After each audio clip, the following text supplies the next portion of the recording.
सोचिए, अगर आप 100 साल भविष्य में पहुंच जाएं, अपने भविष्य वाले रूप से बात करें या फिर अपनी पुरानी गलतियों को बदल दें। ये सुनने में साइंस फिक्शन लगता है ना? लेकिन असली विज्ञान कहता है कि टाइम ट्रैवल संभव हो सकता है। और आज हम समझेंगे कि भविष्य में टाइम ट्रैवल कैसे एक हकीकत बन सकता है। टाइम ट्रैवल पर फिल्में और कहानियां तो बहुत हैं, लेकिन इस कल्पना की जड़ आइंस्टीन की थ्योरी ऑफ रिलेटिविटी में छिपी हुई है। आइंस्टीन ने कहा था कि समय सबके लिए समान नहीं चलता और यही समय यात्रा की शुरुआत है। आइंस्टीन के अनुसार समय एक नदी की तरह बहता है, लेकिन हर जगह इसकी रफ्तार अलग होती है। अगर कोई व्यक्ति प्रकाश की गति के करीब यात्रा करे तो उसके लिए समय धीमा हो जाएगा, जबकि धरती पर समय तेजी से आगे बढ़ेगा। उदाहरण के लिए मान लीजिए कोई व्यक्ति एक स्पेसशिप में सिर्फ 1 साल बिताता है और वह स्पेसशिप प्रकाश की गति के करीब चलता है। जब वह व्यक्ति धरती पर वापस लौटेगा तब धरती पर 10 साल बीत चुके होंगे। इस घटना को टाइम डायलेशन कहते हैं।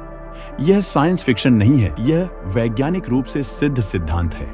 आईएसएस पर मौजूद अंतरिक्ष यात्रियों के लिए समय पृथ्वी पर मौजूद लोगों की तुलना में थोड़ा अलग चलता है। अब बात करते हैं वर्म होल्स की। एक वर्म होल स्पेस टाइम में एक शॉर्टकट होता है, यानी ब्रह्मांड के 2 दूर दराज बिंदुओं को एक सुरंग की तरह जोड़ देता है।